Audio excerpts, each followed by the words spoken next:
तो hello everyone, कैसे हैं आप सब। उम्मीद करता हूँ कि अच्छे होंगे। तो चलिए हम लोग देख रहे थे पीएससी फिजिक्स का सेमेस्टर 1, जिसमें हमने यूनिट 2 स्टार्ट किया हुआ था। फर्स्ट पेपर जिसका नाम था मैथमेटिकल फिजिक्स 1 स्टार्ट किया हुआ था। उसमें हमारा पहला पेपर चल रहा था सेमेस्टर 1 का, और ये हमारा लेक्चर नंबर 4 होने वाला है। लेक्चर नंबर 4 हमने देखा था पिछले क्लास में। वेक्टर एडिशन क्या होता है वो हमने देखा हुआ था। तो चलिए हम लोग देख लेते हैं कि हमने पिछले क्लास में कुछ प्रूव किया हुआ था, तो उसको हम लोग एक बार देख लेंगे। उसके बाद हम लोग आगे बढ़ेंगे। तो हमने क्या देखा हुआ था कि 2 वेक्टर होता है। हमने यहाँ पे देखा हुआ था 2 वेक्टर था। हमने ये 2 वेक्टर को सिद्ध किया था कि इन दोनों वेक्टर के मध्य जो होगा एक इसका निकलेगा रिजल्टेंट वेक्टर। तो इस रिजल्टेंट वेक्टर का क्या होगा, मैग्नीट्यूड क्या होगा, डायरेक्शन, ये हमने निकालना सीखा था पिछले क्लास में। तो चलिए हम लोग एक बार देख लेते हैं इसको, फिर हम लोग आगे बढ़ते हैं। तो सबसे पहले हमने क्या देखा था, तो हमने यहाँ पे किया था क्या, तो कि एक वेक्टर ये है और ये एक दूसरा वेक्टर है। तो इसका रिजल्टेंट वेक्टर हमने कैसे निकाला था, तो हमने यहाँ पे यूज किया हुआ था कौन सा मेथड, तो ट्रायंगल मेथड। हमने देखा हुआ था कि एक वेक्टर यानी कि एक बॉक्स था, उस बॉक्स पे 2 व्यक्ति फोर्स लगा रहे थे। एक का फोर्स इधर था, दूसरे का फोर्स इधर था, और इसका हमने निकाला था रिजल्टेंट फैक्टर क्या होता है। तो ट्रायंगल लॉ का यूज करके हमने निकाला था। तो चलिए हम लोग देख लेते हैं आगे क्या हमने निकाला था।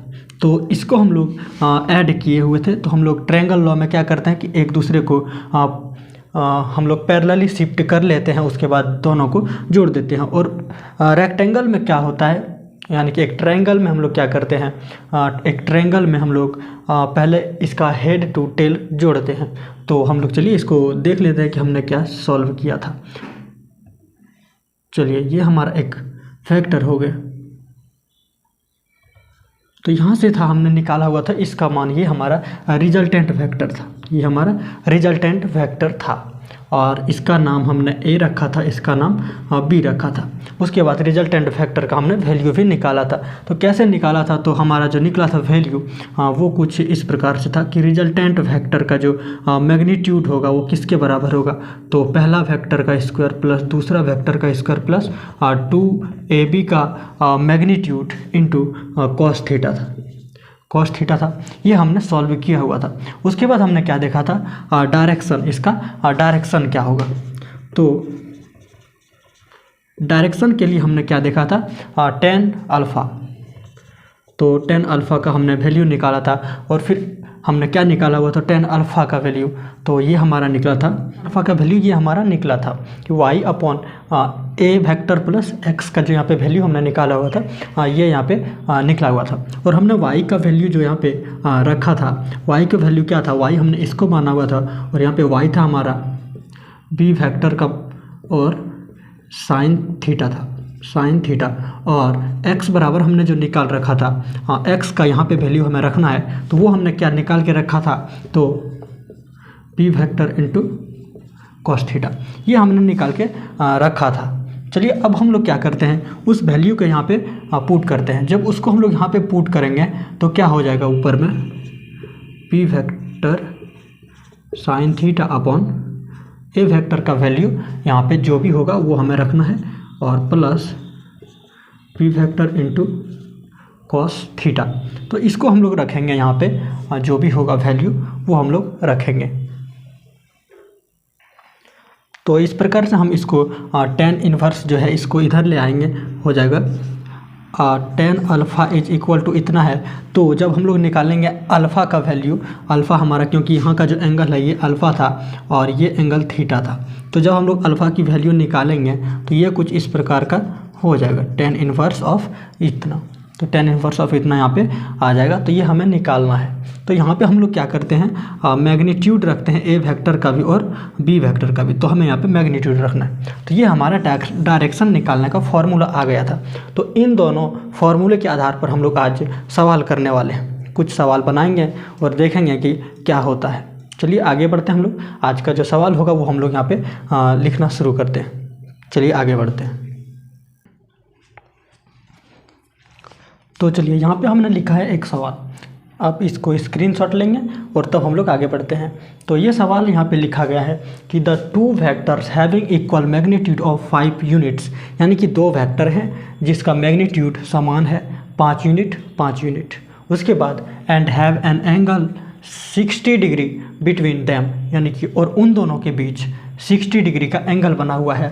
तो हमें बोला गया कि find the magnitude of their resultant vector and it's angle from one of the vector, यानी कि हमें बोला गया है कि रिजल्टेंट वेक्टर का जो मैग्नीट्यूड होगा वो ज्ञात कीजिए। उसके बाद एक एंगल फाइंड कीजिए किसी भी एक वेक्टर के साथ, यानी कि दो वेक्टर हमारे पास, जैसे कि दो वेक्टर मान लेते हैं कि ये दो वेक्टर है, इन दोनों वेक्टर के मध्य जो रिजल्टेंट निकलेगा उसका कुछ ना कुछ एंगल बनेगा, वो हमें ज्ञात करनी है। तो चलिए हम लोग इस सवाल को सॉल्व करना स्टार्ट करते हैं।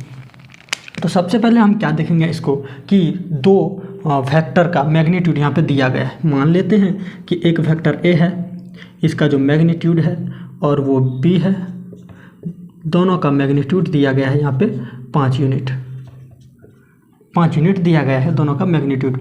उसके बाद यहाँ पे और एक मान दिया गया है कि थीटा का जो वैल्यू है वो 60 डिग्री दिया गया है। यानी कि चलिए अब हम लोग इसके अनुसार फिगर ड्रॉ कर लेते हैं। मान लेते हैं कि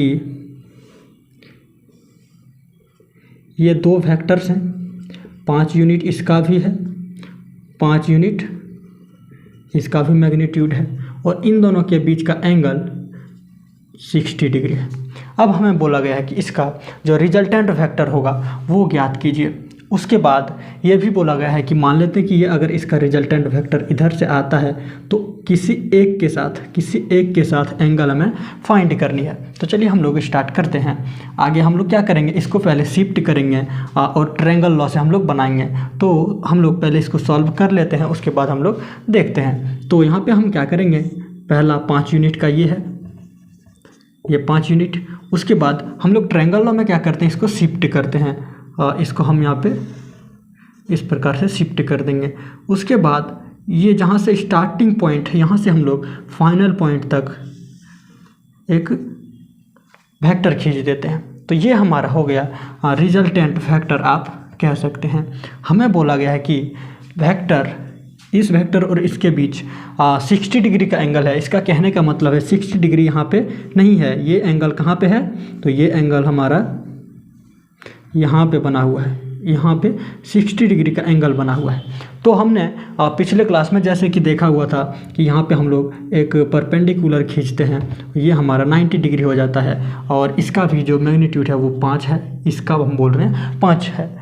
यानी कि इस वेक्टर का, ये मान लेते हैं बी वेक्टर है, तो इसका मैग्नीट्यूड 5 यूनिट हमें पता है, जो कि सवाल में दिया गया है। उसके बाद हमें ज्ञात करनी है क्या, तो इस आर वेक्टर का क्या होगा मैग्नीट्यूड, और इसका डायरेक्शन हमें बतानी है। चलिए हम लोग स्टार्ट करते हैं, बनाते हैं।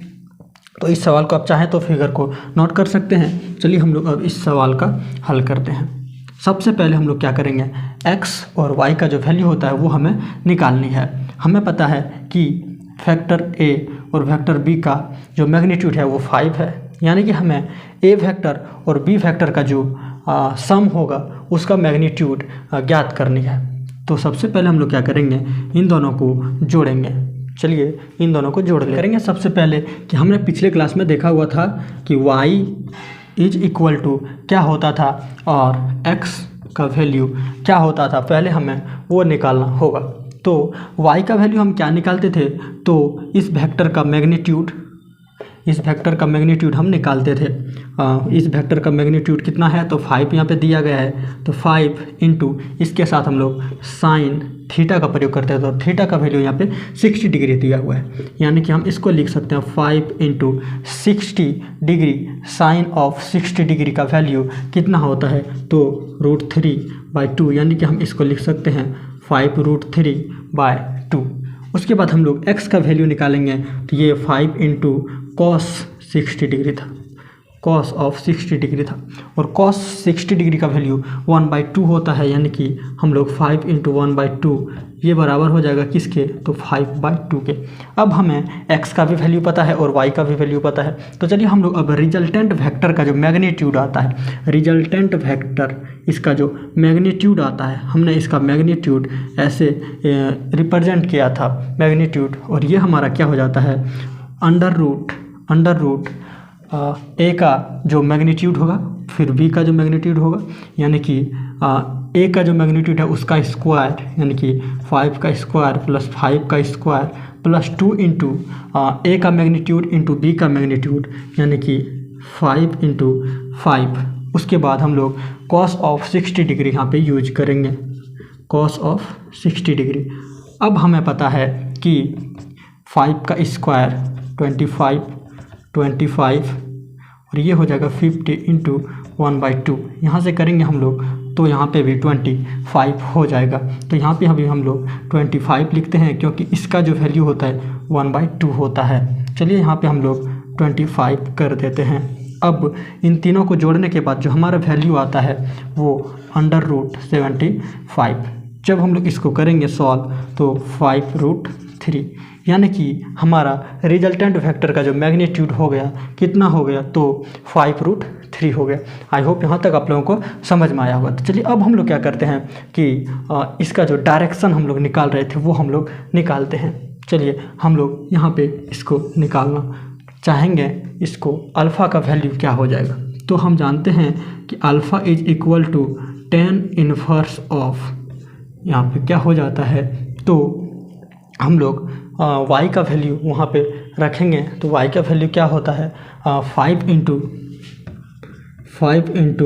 √3/2 बाय हम लोग a का वैल्यू 5 दिया गया है, 5 यानी कि यहाँ a का वैल्यू 5 प्लस हम लोग करेंगे क्या, तो साइन 60 डिग्री हो जाएगा। y का x का वैल्यू अब यहाँ पे हमें रखना है, यानी कि 5/2, क्योंकि फॉर्मूला हमने थोड़ी देर पहले आप लोगों को बताया कि अल्फ़ा का वैल्यू क्या हो जाता है, तो 10 इनवर्स ऑफ, यहाँ पे हम लोग रखे हैं magnitude of b vector into यहाँ पे हम लोग साइन 60 डिग्री का प्रयोग करेंगे। उसके बाद बटे में हम लोग यहाँ पे लिखे हैं a का जो मैग्नीट्यूड, यहाँ पे लिखेंगे हम लोग a का मैग्नीट्यूड अपॉन में x, यहाँ पे प्लस में x का वैल्यू हो जाता है, तो x का वैल्यू हमने यहाँ पे रखा है। चलिए अब हम लोग क्या करते हैं, इसको सॉल्व करते हैं। तो ये कुछ इस प्रकार का हो जाएगा 10 इनवर्स ऑफ, यहाँ से हम लोग जब करेंगे तो 5 दूनी 10 क्या हो जाएगा, 5 दूनी 10 हो जाएगा। तो चलिए हम लोग सॉल्व कर लेते हैं। यहाँ पे क्या हो जाएगा,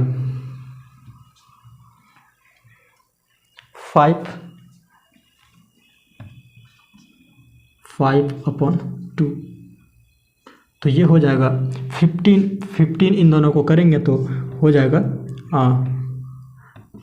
5√3/2 अपॉन में हो जाएगा 15/2। जब ये 2 और ये 2 कट जाएगा और बचेगा क्या हमारे पास, तो 10 इनवर्स ऑफ बचेगा, 5 से कटाएंगे तो 3 बार में कटेगा, यानी कि √3/3। इसको भी सॉल्व करेंगे तो 1/3, यानी कि अल्फ़ा का जो वैल्यू आएगा हमारे पास वो 10 इनवर्स ऑफ 1/√3, और 10 इनवर्स 1/√3 कहने का मतलब होता है कि अल्फ़ा का जो हमारा वैल्यू हो गया वो 30 डिग्री के बराबर हो गया, ये 30 डिग्री के बराबर हो गया। तो हमने यहाँ पे प्रूव कर दिया, हमने ये निकाला। देखिए आप लोग देखेंगे इसको। चलिए अब हम लोग आगे बढ़ते हैं, दूसरा सवाल सॉल्व करते हैं। आई होप ये आप लोगों को समझ में आया होगा। इसमें हमने किया क्या है, तो सबसे पहले यहाँ पे सवाल में दिया गया कि 2 वेक्टर है, दोनों वेक्टर का जो मैग्नीट्यूड है वो 5 यूनिट करके है, यानी कि इसका भी यूनिट 5 है, इसका भी 5 है, और थीटा इनके मध्य 60 डिग्री का है। उसके बाद हमें ये बोला गया है कि जो रिजल्टेंट वेक्टर है उसका वैल्यू ज्ञात कीजिए, मैग्नीट्यूड ज्ञात कीजिए। तो हमने यहाँ पे मैग्नीट्यूड कुछ निकाला जिसका वैल्यू आया 5√3। उसके बाद हमने अल्फ़ा का वैल्यू 30 डिग्री निकाल दिया, अल्फ़ा का वैल्यू 30 डिग्री निकाल दिया। चलिए अब हम लोग नेक्स्ट सवाल की ओर आगे बढ़ते हैं और अगला सवाल हमारा क्या होगा वो देखते हैं। तो चलिए नेक्स्ट सवाल हमारा क्या है ये आप लोग एक बार देखेंगे। तो आई होप ये आप लोगों को दिख रहा होगा। इस सवाल को आप स्क्रीनशॉट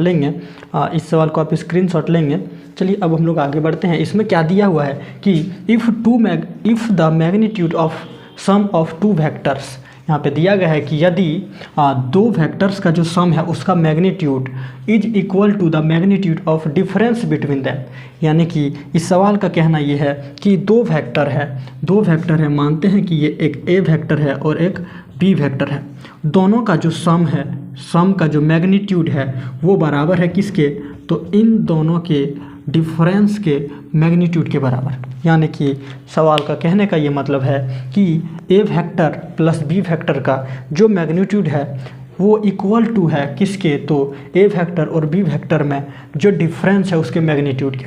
चलिए अब हमें यहाँ से पूछा क्या गया है कि find the angle between them, यानी कि थीटा हमें निकालनी है। तो सिंपल सवाल है, आप लोग इसको देखेंगे। चलिए अब हम लोग इसको सॉल्व करते हैं कि क्या होगा इसका आंसर। देखिए सबसे पहले हमें ए प्लस बी का जो यानी कि A vector plus B vector का जो मैग्नीट्यूड है वो निकालना होगा, फिर ए वेक्टर माइनस बी वेक्टर का जो मैग्नीट्यूड है वो निकालना होगा। फिर हम क्या करेंगे कि दोनों में देखेंगे कि क्या मिलता जुलता सवाल में आता है, उसके बाद हम लोग थीटा का वैल्यू निकालेंगे। चलिए सबसे पहले हम लोग इसका निकालते हैं कि क्या होगा मैग्नीट्यूड। सबसे पहले ए वेक्टर प्लस बी वेक्टर का हम जानते हैं कि मैग्नीट्यूड क्या होता है, तो ए वेक्टर का जो होता है मैग्नीट्यूड का स्क्वायर प्लस बी वेक्टर का मैग्नीट्यूड का square plus 2 magnitude of A into magnitude of B into cos theta. ये हमने फॉर्मूला देखा हुआ था मैग्नीट्यूड का, यानी कि ये हमने आर वेक्टर का जो मैग्नीट्यूड होता है उसका फॉर्मूला ये देखा हुआ था, और यही हमारा इसका जो जोड़ने के बाद ए प्लस बी का जो मैग्नीट्यूड होगा जोड़ने के बाद वो हमारा आर वेक्टर के बराबर होता है। तो हमने ये मैग्नीट्यूड निकालना सीखा था। अब इस मैग्नीट्यूड में हम लोग देखेंगे माइनस का जो क्या होगा मैग्नीट्यूड वो, यानी कि minus of A vector minus of B vector का मैग्नीट्यूड क्या होगा वो निकालना सीखेंगे। देखिए सबसे पहले हम लोग ए के जगह पे यहाँ पे देखेंगे तो क्या है, ए ही है, और बी के जगह पे माइनस बी है। तो हम लोग यहाँ पे सिर्फ जहाँ पे बी है वहाँ पे माइनस रख के देखेंगे कि क्या होता है। जब हम लोग यहाँ पे रखेंगे ए के जगह पे ए का मैग्नीट्यूड तो वो ए का स्क्वायर ही रहेगा। उसके बाद हम लोग जब बी का वैल्यू रखेंगे तो माइनस बी होता है, और माइनस बी का स्क्वायर करेंगे तो वो प्लस बी हो जाएगा। उसके बाद हम लोग आगे बढ़ेंगे और देखेंगे कि 2 ए का तो प्लस ही रहेगा, लेकिन बी का जैसे ही रखेंगे बी का मैग्नीट्यूड माइनस होगा, तो यहाँ पे भी माइनस ऑफ कॉस थीटा। तो ये सिंपल सा निकल गया। ये हम लोग अब क्या करेंगे कि सवाल में दिया गया है कि ए वेक्टर और बी वेक्टर का जो सम का मैग्नीट्यूड है वो बराबर है किसके, तो magnitude of A vector minus B vector के। यानी कि अकॉर्डिंग टू दिस क्वेश्चन हम क्या करेंगे कि देखेंगे ये मैग्नीट्यूड और ए जो मैग्नीट्यूड है इन दोनों मैग्नीट्यूड को कंपेयर करेंगे तो हमें थीटा का वैल्यू अपने आप मिल जाएगा। चलिए हम लोग इसको जब इन दोनों को हम लोग करेंगे तो क्या हो जाएगा, दोनों में स्क्वायर करेंगे तो रूट खत्म हो जाएगा। यानी कि पहले हम लोग इसका मैग्नीट्यूड लिखेंगे तो A square plus B square plus 2ab cos of theta is equal to क्या हो जाएगा, तो A square plus B square minus 2ab of cos theta. तो ये हमारा हो जाएगा मैग्नीट्यूड, हमने लिखा है दोनों का मैग्नीट्यूड। अब देखेंगे हम लोग इधर भी ए स्क्वायर इधर भी ए स्क्वायर दोनों कट जाएगा। उसके बाद इधर भी बी स्क्वायर इधर भी बी स्क्वायर, अब यहाँ पे कटने वाला नहीं है। अब चलिए हम लोग क्या करते हैं, ये हमारे पास बचा क्या, तो 2ab cos theta is equal to minus of 2ab cos theta. जब इस माइनस को हम लोग इधर लाएंगे तो हमारे पास क्या हो जाएगा, तो हो जाएगा 4ab of cos theta is equal to 0। हमारे पास ये सवाल हमने सिंपल सा क्या मेथड यूज किया है कि इसका जो मैग्नीट्यूड है और इसका मैग्नीट्यूड है दोनों का मैग्नीट्यूड हमने सबसे पहले निकाला। फिर अकॉर्डिंग टू दिस क्वेश्चन हमने क्या किया कि इसका मैग्नीट्यूड और इसका मैग्नीट्यूड को कंपेयर किए। जब दोनों के मैग्नीट्यूड को हमने कंपेयर किया तो इसका रूट हटाने के लिए दोनों तरफ हमने स्क्वायर किया। दोनों तरफ स्क्वायर करने के बाद रूट हट गया। रूट हटने के बाद हमारे पास ये इक्वेशन बचा। उसके बाद यहाँ पे ए स्क्वायर और बी स्क्वायर इधर भी है, ए स्क्वायर बी स्क्वायर इधर भी है, यानी कि दोनों आपस में कट गया, क्योंकि हम लोग जब इधर करेंगे तो माइनस आ जाएगा, इसका सारा टर्म तो वो ऑटोमेटिक यहाँ पे कटेगा ही। चलिए अब हम लोग क्या करेंगे कि 2ab cos थीटा माइनस इधर था 2ab cos थीटा, तो इसको ले आए एक तरफ, क्या हो गया ये plus 4ab cos theta is equal to 0। अब देखिए जब हम इसको इधर ले आएंगे तो 0 से डिवाइड होगा, तो ये भी क्या हो जाएगा, तो 0 ही हो जाएगा, यानी कि हमारे पास क्या बचेगा, तो cos theta is equal to 0 बचेगा। चलिए अब हमें आप ये बताइए कि cos थीटा का वैल्यू 0 डिग्री कब होता है, तो जब थीटा का वैल्यू 90 डिग्री होगा, यानी कि हमारे पास थीटा की वैल्यू कितना आ गई, तो 90 डिग्री। हमें यही निकालने के लिए बोला गया था, थीटा की वैल्यू हमें ज्ञात करने के लिए बोला गया था। तो चलिए उम्मीद करते हैं कि यहाँ तक आप लोगों को ये समझ में आएगा। तो चलिए हम लोग अब नेक्स्ट सवाल सॉल्व करते हैं। इसका स्क्रीनशॉट लेना चाहें तो आप ले सकते हैं। चलिए अब हम लोग आगे बढ़ते हैं। तो चलिए अब हमारा नेक्स्ट सवाल क्या होगा वो हम लोग देखते हैं। तो इस सवाल में यहाँ पे दिया गया है कि दो वेक्टर हैं, एक ए वेक्टर है और एक बी वेक्टर है। ये हमारा एक तीसरा सवाल होने वाला है। इसमें एक वेक्टर दिया गया है ए और एक वेक्टर दिया गया है बी, और इसमें कहा गया है कि A vector plus B vector जो करेंगे हम लोग तो एक रिजल्टेंट वेक्टर निकलेगा जो कि सी वेक्टर है। तो सवाल को समझेंगे।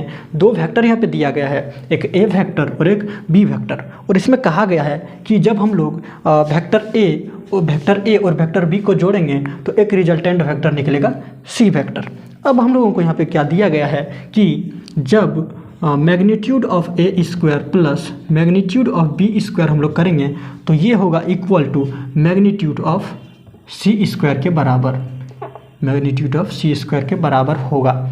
और हमसे पूछा ये गया है कि थीटा की वैल्यू क्या है, हमें थीटा की वैल्यू ज्ञात करनी है। तो चलिए हम लोग देखते हैं इसी के अनुसार, यानी कि यहाँ पे क्या कहा गया है सवाल में। तो इसमें कहा गया है कि A vector plus B vector का जो सम होगा एक नया vector resultant vector C vector के रूप में आएगा। अब इसको हम लोग कंडीशन 1 मान लेते हैं। उसके बाद फिर कहा गया है कि ए स्क्वायर और बी स्क्वायर, यानी कि magnitude of A square plus magnitude of B square करेंगे तो हमारा मैग्नीट्यूड ऑफ सी स्क्वायर के बराबर होगा। ये हम लोग दूसरा कंडीशन मान लेते हैं। चलिए अब हम लोग क्या करते हैं कि ए वेक्टर और बी वेक्टर का जो मैग्नीट्यूड होगा वो हम लोग निकाल के देखते हैं। तो हम लोग क्या करेंगे, यहाँ पे सी वेक्टर है तो सी वेक्टर का मैग्नीट्यूड कुछ ना कुछ तो होगा ही। तो हम लोग क्या करेंगे, सी वेक्टर का मैग्नीट्यूड निकालेंगे। सी वेक्टर का जो मैग्नीट्यूड होगा वो हम लोग निकालेंगे। तो सी वेक्टर का जो मैग्नीट्यूड होगा वो क्या होगा, चलिए हम लोग देखते हैं। तो सी वेक्टर का मैग्नीट्यूड हम लोग जब निकालेंगे तो कुछ इस प्रकार का होगा, A square plus B square plus 2ab cos theta, और ये रूट के अंदर होगा। अगर हम इस रूट को इधर कर दें तो इसका स्क्वायर हो जाएगा, यानी कि मैग्नीट्यूड ऑफ सी स्क्वायर हो जाएगा कि नहीं, ये हो जाएगा। उसके बाद हम लोग क्या करेंगे, इसको ए स्क्वायर प्लस बी स्क्वायर, यानी कि ये सब हम लोग मैग्नीट्यूड लिख रहे हैं तो मैग्नीट्यूड को हम लोग ऐसे ही लिखते हैं, सिंपल सा ए स्क्वायर बी स्क्वायर करके लिख देते हैं। तो ये हमारा A square plus B square plus क्या हो जाएगा 2ab cos थीटा, ये होता है। तो ये तो आपको भी पता है कि यही होता है। अब यहाँ पे देखेंगे आप A square plus B square, यानी कि magnitude of A square plus magnitude of B square किसके बराबर है, तो मैग्नीट्यूड ऑफ सी स्क्वायर के बराबर है। तो इसके जगह पे हम क्या रख सकते हैं, ये इसको रख सकते हैं, क्योंकि हमारे पास सवाल में ये दिया गया है। तो हम लोग लिखेंगे कि C square is equal to C square plus 2ab of cos theta. तो ये सी स्क्वायर से सी स्क्वायर कट जाएगा। अब बचा हमारे पास क्या, तो 2ab is equal to cos, यानी कि हमारे पास बचा 2ab इंटू cos थीटा। तो यहाँ पे 1 तो होगा ही। चलिए हम लोग अब इसको इधर करते हैं। जब ये कट गया तो हमारे पास बचेगा क्या, तो 2ab cos theta is equal to 0। तो हम लोग फिर से इसको इधर करेंगे तो ये फाइनली क्या हो जाएगा 0, और फिर से हमारे पास थीटा की जो वैल्यू है वो 90 डिग्री आ जाएगी। ये आप लोगों को समझ में आया होगा। इसमें हमने क्या किया, देखिए सबसे पहले यहाँ पे सवाल को समझेंगे। सवाल में दिया गया है कि दो वेक्टर है हमारे पास, दो वेक्टर है, एक ए वेक्टर और एक बी वेक्टर है। दोनों वेक्टर का जब हम लोग सम करेंगे, दोनों वेक्टर का जो हम लोग सम करेंगे तो वो एक रिजल्टेंट वेक्टर के रूप में आएगा जो कि सी वेक्टर है। और इस सी वेक्टर का जो हम लोग यहाँ पे करेंगे मैग्नीट्यूड का भी स्क्वायर करेंगे, यानी कि magnitude of A square plus magnitude of B square is equal to magnitude of C square. ये हमारे सवाल में दिया गया है। अभी हमने जितने भी सवाल को सॉल्व किया है वो पूछे गए सवालों में से है, तो मोस्टली यही सब सवाल पूछे जाते हैं। तो हम लोग वही सवाल को सॉल्व करते हैं जो कि पूछे जा चुके हो, तो उसको हम लोग सॉल्व करते हैं। तो ये सवाल कहीं ना कहीं पूछा जा चुका है, तो हम इसको कैसे सॉल्व किए ये आप लोगों को समझ में आएगा। चलिए अब हम लोग क्या करते हैं, एक सवाल देखते हैं आगे। ये सवाल आपको समझ में आया होगा, तो नेक्स्ट सवाल हम लोग देखते हैं। चलिए नेक्स्ट सवाल जो हम देंगे वो आप लोगों के लिए होगा, यानी कि आप कह सकते हैं एक तरह से आपको बनाना होगा। सिर्फ हम उसमें क्या करेंगे कि आपको बता देंगे कि इसमें क्या क्या करनी है, उसके बाद आपको खुद से करना होगा, क्योंकि जब आप खुद से प्रैक्टिस करेंगे तो और भी आपका रिजल्ट बेहतर होगा। यानी कि वो कहता है ना कि practice makes a man perfect, तो प्रैक्टिस ही आपको परफेक्ट मैन बनाता है। तो जितना आप प्रैक्टिस करेंगे उतना बेहतर आपका होगा। आप चाहे किसी भी क्षेत्र में प्रैक्टिस करें, चाहे आपके फिजिक्स के क्षेत्र में हो या फिर फिजिकल कोई भी कार्य करते हैं उस चीज़ में हो, तो आपको मेहनत करना होगा। चलिए अब हम लोग एक सवाल को यहाँ पे लिख देते हैं, आप लोगों को उसको सॉल्व करना है। स्क्रीनशॉट लेना चाहें तो आप ले सकते हैं। तो चलिए अब हमारा होने वाला है चौथा सवाल। हम लोग करेंगे चौथे सवाल को सॉल्व करेंगे। ये हमारा चौथा सवाल होगा जो कि आप लोगों के लिए होगा। आप लोगों को इसको बनाना है और आंसर हमें कमेंट करनी है। चलिए अब हम लोग लिखते हैं। यहाँ पे दिया गया है कि एक ए वेक्टर है और एक बी वेक्टर है। इसका जो मैग्नीट्यूड है ए वेक्टर का आप लोगों को पहले निकालना है। यानी कि एक ए वेक्टर है जो कि 3i Kaif plus 4j Kaif है, यानी कि 3i कैफ और 4j कैफ है। और बी वेक्टर का जो वैल्यू है वो यहाँ पे दिया गया है कि 4i Kaif plus 5j Kaif है। अब आपको निकालना है इन दोनों का जो सम होगा, यानी कि ए वेक्टर और बी वेक्टर का जो सम का मैग्नीट्यूड होगा वो आप लोगों को निकालना है। पहला चीज़। दूसरा यानी कि पहला आप लोगों को ये निकालना है। दूसरा आप लोगों को निकालना है ए वेक्टर माइनस बी वेक्टर का जो मैग्नीट्यूड होगा वो निकालना है। उसके बाद आपको क्या निकालना है, तो ये दो चीज़ आप निकालेंगे। फिर हम लोग नेक्स्ट क्लास में सीखेंगे मल्टीप्लिकेशन ऑफ वेक्टर, यानी कि वेक्टर को हम लोग किस किस तरीके से गुना कर सकते हैं। हमने पहले जोड़ना सीखा, फिर घटाना सीखा है। अब हम लोग क्या करेंगे, सीखेंगे कि कैसे वेक्टर को गुना किया जाता है। यानी कि जब हम लोग गुना करना सीख जाएंगे तो वहाँ से हमारा लगभग कहीं ना कहीं 6 नंबर का सवाल पूछा जाता है। कहाँ से, तो कर्ल और डाइवर्जेंस जो होता है हम लोग वो सीखेंगे निकालना। उसमें से आप लोगों का सवाल पूछा जाता है। तो हम लोग नेक्स्ट क्लास में मिलेंगे और उसमें हम लोग देखेंगे। आप लोगों को पहले इसका सॉल्व करके लाना है नेक्स्ट क्लास में। चलिए हम लोग मिलते हैं। आई होप कि आप लोगों को जो भी बताएं वो समझ में आया होगा। तो चलिए मिलते हैं नेक्स्ट क्लास में। Thanks for watching. मिलते हैं नेक्स्ट क्लास में। और नेक्स्ट क्लास हमारा होगा लेक्चर 5। उसमें हम लोग मल्टीप्लिकेशन ऑफ अ वेक्टर देखने वाले हैं। तो यहाँ तक आप लोगों को समझ में आया होगा। चलिए हम लोग मिलते हैं नेक्स्ट क्लास में। Thanks for watching.